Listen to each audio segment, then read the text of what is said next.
దేవుని నామమునకు మహిమ కలుగును గాక. ప్రభునందు ప్రియులరా, మన ప్రభువు రక్షకుడునైన క్రీస్తు యేసు పరిశుద్ధ నామంలో మీ అందరికీ శుభం. 27వ తేదీ శుక్రవారం వచ్చింది కదా, అలా ఇంకొక వారం వెళ్ళిపోతుంది. దేవుడు తన మహా ఉచితమైన కృపలో మనకి ఈరోజు ఇస్తున్న వాగ్దానం, నిన్ను నిందించు వారి నిందలు నా మీద పడెను. నిన్ను నిందించు వారి నిందలు నా మీద పడెను. రోమీయులకు రాసిన పత్రిక 15వ అధ్యాయం 3వ వచనం, పూర్తి వచనము, క్రీస్తు కూడా తన్ను తాను సంతోషపరచుకోలేదు, కానీ నిన్ను నిందించు వారి నిందలు నా మీద పడెను అని వ్రాయబడి ఉన్నట్లు ఆయనకు సంభవించాను. ప్రతిదీ కూడా పౌలు లేఖనాలు ఎత్తిపెట్టి చూపిస్తూ క్రీస్తు యేసు ప్రభువునందు ఆ లేఖనము ఎలా నెరవేరిందో, ఈ వాక్యము ఎందుకు నేర్చుకోవాలి అని అంటే, ఈ లేఖనాలు మన జీవితాల్లో సాక్ష్యాలుగా ఉంటున్నాయని, ఆ వాక్యమును నెరవేర్చే వారి వలె మనము ఉండాలని. మరి ఇంత మంచిగా చెప్తున్నా మీకు అక్కడ లైక్ కొట్టడం రావట్లేదు, మరి ఏది మిమ్మల్ని ఆపుతుందో నాకు తెలియదు. పక్క వాళ్ళకి పంపించాలి అన్న మీరు ఎలా చేస్తేనే ఛానల్ వెళ్తుంది, అంతకు మించి ఇంకా నేను చెప్పలేదు. దేవుడు సమస్తము చేస్తాడు, కానీ నీ వాక్యం వచ్చింది కదా, ప్రయత్నం చేయండి. ఓకే, నీ ఇంటిని గూర్చిన ఆసక్తి నన్ను భక్షించి ఉన్నది, నిన్ను నిందించిన వారి నిందలు నా మీద పడి ఉన్నవి. కీర్తన 69:9. ఈ 69లో ఎన్నిసార్లు నిందలు అని వస్తాయి. నిందలకి మరి ఇంగ్లీష్లో ఏమంటున్నారు మనం, అందుకనే ఇంగ్లీష్ వెర్షన్ ఒకసారి చూస్తే Romans chapter 15 verses 3, new international version, for even Christ did not please himself, but అంటే క్రీస్తు యేసు ప్రభుల వారు తనని తాను సంతోషపరచుకోలేదు. 3 రకాలైన సంతోషాలు. మొట్టమొదటిది, మనల్ని మనము సంతోష పెట్టుకోవడం, నా ప్రాణమా తినుము తాగుము సుఖించు. రెండవది, మనతో ఉన్న వారిని సంతోషపెట్టడం, అది నేను మనుషులను సంతోషపెట్టుదునా అంటే వాళ్ళకి ఇష్టమైనట్లుగా బ్రతకడం, వాళ్ళకి అంగీకారయోగ్యంగా బ్రతకడం. కనుక బ్రతుకుతున్నాం కానీ చచ్చినట్టు, ఈడికి నచ్చింది ఆడికి నచ్చదు, వాడికి ఆ జీవితానికి విలువ ఉండదు. ఇక మూడవది, నిన్ను సృష్టించిన సృష్టికర్తను సంతోషపెట్టడం. ఏ రోజునైతే నేను దేవుని దయను పొందగోరుచున్నానా, మనుష్యుల దయను పొందగోరుచున్నానా, మనుష్యులను సంతోషపెట్టేవాడినైతే దేవుడు. ఎందుకంటే ఇవి రెండు పొత్తుకుదరు. ఒక దినము వస్తుంది, ఎప్పుడైతే దేవుని చిత్తాన్ని నువ్వు చేసేవాడిగా, ఆయన చెప్పిన చోట నువ్వు ఉంటావో, ఆయన చిత్తాన్ని వెతికేవాడిగా ఉంటావో, ఆయన కృప మీద నువ్వు ఆధారపడతావో, ఖచ్చితంగా దేవుడు అన్యాయస్తుడు కాదు, దేవుడు మోసగాడు కాదు. దేవుడి యందు ఎంత మాత్రము మోసం లేదు కనుక దేవుడు నీకు మోక్షమునివ్వడానికి వచ్చాడు. కనుక ఆయన నిన్ను ఎప్పుడైతే ప్రభువు నీ యందు ఆనందించాడు, నా కుమారుడా నేను నీ యందు ఆనందించు. కనుక ఇక్కడ మూడవది ఏమని రాయబడిందంటే, the insults of those who insult you have fallen on me as it is written. అంటే అర్థం ఏంటంటే, ఆయనను నిందించిన వారి నిందలు నా మీద పడి. కనుక ఈ లేఖన భాగాలన్నీ, ఈ కీర్తనాకారుడు పరిశుద్ధాత్మతో నింపబడి రాయబడిన ప్రతి లేఖనము, కీర్తన 22 మనం చూసినప్పుడు, నా దేవా నా దేవా నన్ను ఎందుకు చేయవిడిచితివి, అక్కడ కూడా కీర్తనాకారుడు ఎంత బలమైన లేఖనాలు మనము చూడగలుగుతున్నామంటే, ఆలోచనలు అంటాడు, నేను నరుడను కాను, నేను పురుగును, నరుల చేత నిందించబడిన వాడు, ప్రజల చేత తృణీకరించబడి, నన్ను చూచిన వారందరూ పెదవులు విరిచి తల ఆడించుచున్నను, అపహాసించున్నారు. ఎలా పాడేవాళ్ళంటే, కథ మొత్తం మారిపోయింది, వాళ్ళకేం తెలుసు కథ ఎలాగ తిరగబోతుందో, ధూళి నాకే వాళ్ళగా దేవుడు చేయబోతున్నాడు. ఏ రోజునైతే నీవు మట్టిలో పండుకొని ఉండి కృపాసింహాసనము వైపు నీ హృదయాన్ని లక్ష్య పెడతావు, దేవుడు పరలోక రాజ్యములో నీ నిమిత్తము బెట్టకట్టి ఉన్నాడని, సమస్తము కూడా ఆయన చేతుల్లో ఉన్నదని వాగ్దానము చేసిన దేవుడు నమ్మదగిన వాడని, ఆయన నిన్ను ఎన్నడూ విడిచిపెట్టడని. కానీ నిందలు మన మనస్సుకి ఉన్న పాడుబుద్ధి ఏంటంటే, పక్కోడన్న దాన్ని ఎక్కువ చేస్తాం, పైన వాడు తక్కువ చేస్తాం. అంటే పక్కోడి మాట ఎక్కువ చేస్తున్న నీవు పైన ఉన్నవాడి మాట తక్కువ చేస్తున్నావు అని అర్థం. ఏ రోజునైతే పైన ఉన్నవాడు నీకు వాగ్దానం చేసి ఉన్నాడో, ఈ పక్కనున్న వాడిలో దూరిన దుష్టుడు ఇటు అటు తిరుగుచు నీ మీద ఆ నిందను వేస్తాడు. ఆ నింద అంటే అర్థం ఏంటంటే వాళ్ళు వేస్తున్న రాళ్ళు, వాళ్ళు వేస్తున్న బురద, వాళ్ళు వేస్తున్న ప్రతి విధమైన కపటమైన మాటలు హ్యాపీగా దులిపేసుకుని వాటి పైకి నువ్వు ఎక్కుతూ వెళుతూ ఉండాలి. యెహోవా మీద నీ భారము మోపుము, ఆయన వారిని విడిపించునేమో, ఆయనకు ఇష్టడు కదా తప్పించునేమో. కనుక ఇక్కడ చెప్తున్నాడు కీర్తనకారుడు, నీవు తప్ప నాకు దేవుడు లేడు కనుక అని చెప్పి తన కష్టము ఎంతగా చెప్పుకుంటున్నాడంటే, నేను ధైర్యంతో చెప్పగలను ఆ పరిస్థితుల గుండా నేను వెళ్ళినప్పుడు, చుట్టూ నా ద్వారాలు మూయబడినప్పుడు, ఎటు దిక్కు తోచక కుమిలి కుమిలి ఏడ్చినప్పుడు, ఈ యెషయా గ్రంథం 53 ఉన్నాయి చూడండి. తృణీకరింపబడిన వాడిగా ఉండడమే నిందలు, మనుష్యుల చేత విసర్జింపబడిన వాడిగా ఉండడమే దుఃఖం నిందలు, వ్యసనాక్రాంతుడిగా ఉండడమే నిందలు, వ్యాధిని అనుభవించిన వాడిగానే ఉండడము, కనుక మనుషులు చూడ్డానికి కూడా ఒప్పుకొనట్లుగా ఉండడమే నిందలు. కనుక ఎప్పుడైతే నిన్ను వారు లక్ష్య పెట్టకుండా నీవు చేసిన కీడుకి, అంటే ఒక్క మాట చెప్తాను చూడండి, నీ చేత మేలు పొంది కీడు చేసే ఈ ప్రజలు స్వభావము, భావాల్ని స్వభావము అంటారు. నీలో దాగి ఉన్న భావాలు, నీ అంతరంగంలో ఉన్న భావాలు, నువ్వు దేవుణ్ణి ఏ స్థితిలో వెతుకుతున్నావో నీ స్వభావము తెలియపరుస్తూ ఉంటుంది. ఇప్పుడు బొమ్మ పోస్తున్నావు, హెడ్ అండ్ టైల్. ఇప్పుడు కాయిన్ వేస్తే అవుతుంది, అంటే 2 వేస్తే బోల్డ్ అవకాశాలు ఉంటాయి. అలాగే ఇప్పుడు మేలు కీడు 4 రకాలుగా మనం చూస్తే, మేలు కీడు చెప్పండి, మేలు కీడు. ఇప్పుడు కీడుకి ప్రతిగా అంటే మేలు, మేలుకు ప్రతిగా కీడు, కీడుకి కీడు, మేలుకి మేలు. Right, 4 equations. ఇప్పుడు మేలుకి ప్రతిగా కీడు చేసేది ఏమిటి? ఇప్పుడు మనందరికీ తెలుసు ఈ సర్వ సృష్టి దేవునిది కనుక దీన్ని నాశనం చేసేవాడు ఎవడు? దేవుని కానివాడు, దెయ్యము లేకపోతే పిశాచము లేకపోతే పైశాచికత్వం లేకపోతే చెడు. ఇది మంచి. ఇక 2 మనిషి మృగము, అంటే మనిషి జంతువు. Okay fine. ఇప్పుడు మనము ఆలోచన చేస్తే మేలుకి ప్రతిగా కీడు చేసేది పైశాచిక స్వభావము. మేలు పొందుకున్నామే అయినా కూడా ఈ లోకము ఎక్కడ మేలు పొందుకున్నామో అది మర్చిపోతారు, చుట్టూ తిరుగుతారు. మీకు తెలుసా ఎంత ఘోరమైన స్థితిలో, ఏ స్థితిలో వాళ్ళు వచ్చారో మర్చిపోతారు, ఏ మేలును పొందుకున్నారో మర్చిపోతారు. ఈ రోజు ఉన్న స్థితిని పట్టుకుని వారు దూరం అయిపోతారు. అయినా అది పిశాచి బుద్ధి. ఇక కీడుకి ప్రతిగా కీడు. ఇప్పుడు కుక్క ఉందనుకోండి, దాని మానాన్ని ఉంటుంది, దాన్ని ఏం చేయకు, నీ దాన్ని పో, అది ఏం చేయదు. అయితే ఎప్పుడైతే నువ్వు దాన్ని గిల్లుతావో, ఎప్పుడైతే దానికి భయం వస్తుందో, అది నువ్వేదో చేస్తున్నావని మీద పడుతుంది. అంటే అర్థం ఏంటంటే కీడుకి ప్రతిగా కీడు జంతు స్వభావం. ఇక 3వది ఏంటంటే మేలుకి ప్రతిగా మేలు. వెంటనే అందరూ చెప్తున్నారు దేవుడి స్వభావం కాదండి. నువ్వు నా వీపు గీకు, నేను నీ వీపు గీకుతాను. నువ్వు నన్ను పొగుడు, నేను నిన్ను పొడు. నువ్వు నన్ను పలకరించు, నేను నిన్ను పలకరించు. ఎంత దారుణం అండి ఇది. తెలుసు కదా మన బుద్ధి, మనిషి బుద్ధి. నువ్వు నన్ను ఎలాగ ట్రీట్ చేస్తావో నిన్ను అలాగే ట్రీట్ చేస్తాను. నువ్వు నన్ను బంగారం అను, నేను నిన్ను సింగారం. కమాన్, మీకు మేలు చేసేవారికే మీరు మేలు చేసిన ఏం లాభము? దుష్టులు కూడా అలాగే ఉన్నారు కదా.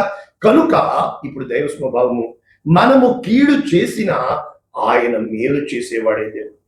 నిత్యము మేలు చేయుట అనేది ఆయన స్వభావం. మనము నమ్మదగిన వారము కాకపోయినను ఆయన నమ్మదగిన వాడుగా. అంటే అర్థం ఏంటంటే ఈ రోజు నీ మీద నిందలు దేన్ని బట్టి పడుతున్నాయి? నీ బుద్ధిని బట్టే కదా. మరి దాన్ని ఎలాగ దేవుని ఈక్వేషన్ కి తెస్తావు? ఈ రోజున యోసేపు నిందించబడ్డాడు, తృణీకరించబడ్డాడు, విసర్జింపబడ్డాడు, గుంటలో వేశారు, అమ్మి పడేశారు, పరాయి దేశం గెలిపాడు, పోతీఫరు ఇంట్లో అక్కడి నుంచి తీసుకెళ్ళాడు. మరి దేవుడు నిందలు నిందలు నిందలు నిందల పాఠశాలలో ఒకేసారి ఖ్యాతినిచ్చాడే, నిందను అవమానమును ఖ్యాతిగా మార్చాడే. మరి నీ నీతిని, నీ నిందలను అవమానం, నా నీతి అనేది స్వనీతి. ఏ రోజునైతే నీవు నేను దేవుని యందు లక్ష్యముంచి, దేవుని యందు ఆధారపడి, దేవుని కోసం జీవించే వారముగా ఉంటామో, ఇక్కడ దేవుని యొక్క వాక్యం సెలవిస్తుంది, అతడు మన రోగములను భరించే.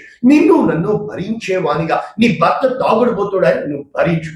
ఏ రోజునైతే భరిస్తావో ఓర్పు ఓర్పు ఓర్పు సహనం దేవుడు నీలోంచి, అంధకారంలోంచి వెలుగును తీసే దేవుడు, నీవు ఉన్న స్థలంలోంచి నిన్ను మహిమకు మార్చే దేవుడు, నీలోనే జీవ జలములను తీసే దేవుడు వ్యసనములను వహించెను. కనుక మనం ఎలా చూస్తున్నాం? మొత్తబడిన వానిగా, బాధింపబడిన వానిగా, శ్రమ నొందిన వానిగా.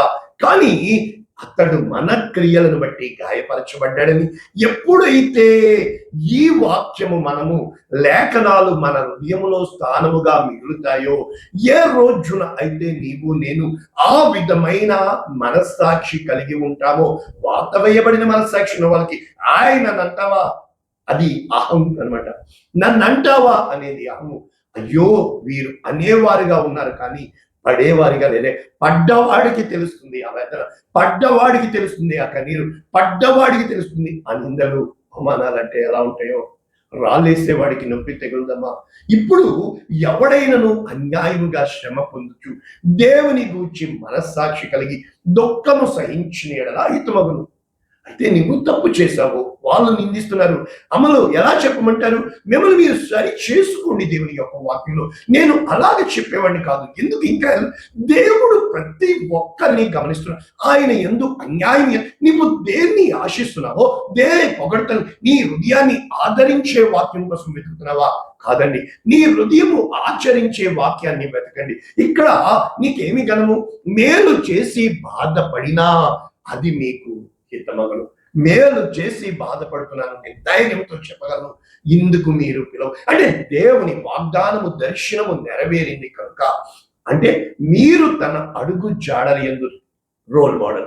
పాపము చేయలేదు క్రీస్తు యేసు ప్రభుల వారు, కపటము లేదు క్రీస్తు యేసు. దూషింపబడి బదులు దూషింపక, శ్రమ పెట్టబడి బెదిరింపక, న్యాయముగా తీర్పు తీర్చు దేవునికై. ఏ రోజునైతే దేవుడు అన్యాయస్తుడు కాదు అని నీ మైండ్ నిండా నింపండి. నా ప్రాణమా దేవుని స్తుతించు, నా అంతరముల సమస్తమా ఆయన ప్రశ్న, నా ప్రాణమా దేవుని లక్ష్యపెట్టు, నా ప్రాణమా దేవుని ఘనపరచు. ఏ రోజున అలాగ చెప్తామో అప్పుడు మనము ఎలాగ మారిపోతాం తెలుసా? ఎంత నీచమైన స్థితికి వెళ్ళిపోతాం తెలుసా? యేసు క్రీస్తు ప్రభుల వారు ఏం చేశారో తెలుసా?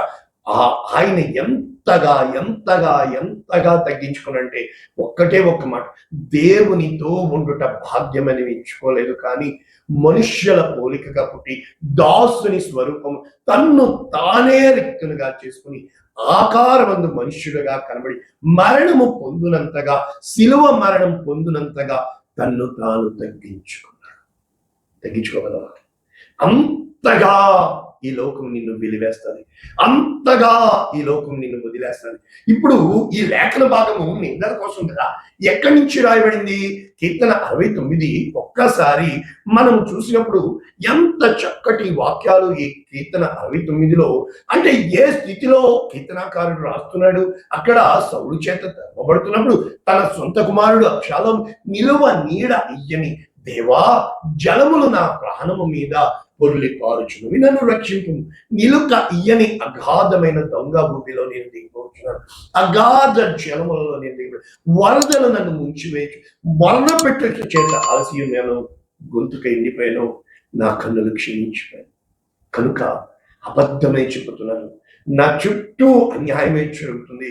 కనుక ఒకటి, నీ కొరకు కనిపెట్టుకున్న వారు సిగ్గు పొందనీయమని, నిన్ను వెతుకువారు అవమానములకు అప్పగిప్పవని, నీ నిమిత్తము నేను నిందనొందిన వాడనైతే, నీ నిమిత్తము నాకు సిగ్గు ముఖమునకు కమ్మెను అని చెప్పుతూ, ఏ రోజునైతే నీ ఇంటిని నీవు చేసిన వాగ్దానము నిమిత్తము నీ ఇంట వారసునిగా, నీ గుమ్మమును చేరువానిగా, ఏ రోజునైతే ఆ నిందలు నీ మీద పడుతున్నాయి అని చెప్పి ఉపవాసం ఉండి కన్నీరు విడవగా, ఏమంటారు తెలుసా? చేతకానుడు వెళ్ళి ఏడుస్తున్నాడు వాళ్ళ దగ్గర. ఎంత లేసి మాటలు ఎక్కడి నుంచి వస్తాయి? ఎలాగ చెప్తారంటే, అడిగాక మేము నేను కట్టాం. అసలు సంఘాన్ని ఎలా కట్టాం మనమా? పరిశుద్ధాత్మ దేవుడు తన కార్యాలను చేసి మనము గోనె పట్ట కట్టుకుంటే ఎంతటి అవమానాలు బయటపడుతూ ఉంటారు. నన్ను చూచు అంటే ఆ స్థితిని వాళ్ళు చూస్తారు, కానీ నిజంగా దేవుడు లక్ష్య పెట్టేవాడిని, ఎన్నిక లేని వాడిని, బలమైన జనముగా ఒంటరి అయిన వాడిని 1000 మందిగా, అరే మనుషులు ఎప్పుడూ మనుషులు ఉన్న చోటికి పోతా ఉంటారు, గొప్పలు ఉన్న చోటికి పోతారు. కనుక త్రాగుబోతులు మాట్లాడుతూ ఉంటారు, గుమ్మంలో కూర్చున్న వారు పాటలు పాడుతూ ఉంటారు. కానీ ఏ రోజునైతే ఇక్కడ ఇంకా చెప్పబడుతుంది ఎలాగ తాను కీర్తనాకారుడు దేవుని మీద మనస్సు పెట్టుకున్నాడో, నింద, సిగ్గు, అవమానము నాకు కలిగి ఉన్నది, నిందకు నా హృదయము బ్రతలైపోయాను, నేను బహుగా కృషించి ఉన్నాను. ఒక్క మాట మాట్లాడే వరకు చూశాను, కానీ ఓదార్చు వారు చేదును ఆహారంగా, నాకు దప్పి అయినప్పుడు చిరకను అని చెప్పి ఎంతగా తనని తాను దేవునికి సమర్పించుకున్నాడు. ఈ రోజున వాక్యం వింటున్న నీవు నేను ఒక్కసారి దేని నిమిత్తం నిందించబడుతున్నావు? దేని నిమిత్తం అవమానింపబడుతున్నావు? ఏది కరెక్టు అనుకుంటున్నావు? నీవు ఎంచుకున్న మార్గం పదే పదే నేను చెప్తున్నాను, అది నీకు ఇంపుగా ఉంటుంది ఈరోజు, అది నీకు సొంపుగా కనబడుతుంది ఈరోజు. కానీ మనిషి నీతి దేవుని ఎదుట మురికి గుడ్డలు అంటున్నాడు. నీవు నిన్ను సంతోష పెట్టుకుంటున్నావా? సరిపెట్టేసుకుంటున్నావా? లేక నీతో ఉన్న వారిని సంతోష పెట్టేటట్లు నీ దర్శనాన్ని మర్చిపోయి ప్రజల ఇష్టము చొప్పున ప్రజల చిత్తంలో వెళ్ళిపోతున్నావా? ఇటు నడిపిస్తున్నావు ప్రజల్ని. ఇక మూడవది, నిన్ను సృష్టించి నీకు వాగ్దానం చేసి నీకు దర్శనమిచ్చిన దేవుడు నిన్ను నడిపించాలని ఇష్టపడుతున్నాడు. ఆయన వాగ్దానములు సత్యములు అని ఆయన మాట మీద ఆధారపడిన వారికి నిందల మార్గం గుండా వెళ్ళాలి, అవమానపు మార్గము గుండా వెళ్ళాలి. కానీ ఖచ్చితముగా దేవుడు తగిన సమయమందు నీ ప్రార్థన ఆలకించువాడిగా, ఆయన నిన్ను ఉన్నతమైన స్థలం మీద నిలబెట్టువాడిగా ఉన్నాడు. అటువంటి ధైర్యము కలిగి మనం ముందుకు వెళ్ళాలి అంటే ఈ అమ్మనింది ఆ అమ్మనింది వద్దు. ఇక్కడ ఉన్న వాళ్ళు కాదు, నీ హృదయంలో నిత్యముగా పగిలిందా, అందులోంచి దేవుని కన్నీరు కావాల్సింది నిందా. అటువంటి వాక్యాలు పరిశుద్ధుడా, ప్రేమ కలిగిన తండ్రి, విరిగి నలిగిన హృదయాలను లక్ష్య పెట్టే దేవుడు అని, ఎంత మాత్రము ఎవరిని నేను లక్ష్య పెట్టని దేవుడు అని, అందరి యందు ప్రేమని సహనాన్ని చూపించే దేవుడు అని, నీ కృపా మహిమైశ్వర్యము మాకు కలుగునుగా, కానీ నీవు తప్ప మరి మాకు దిక్కు లేదని తండ్రి, నీవే మా ఆధారం. నిన్ను నమ్మిన వారిని నువ్వు చేయి విడిచిపెట్టమని, కృపా సమృద్ధి కలుగునుగా, కానీ యేసు శ్రేష్టమైన నామమున మీరందరినీ ఆ నిందల్లో మరి రకాలు అవగాహన చేసుకున్న వారిగా ముందుకు వెళ్ళేవారుగా యేసు నామమున దీవిస్తున్నాము తండ్రి. ఆమేన్. God bless you all. దేవుడు మిమ్మల్ని దీవించుకున్నారు.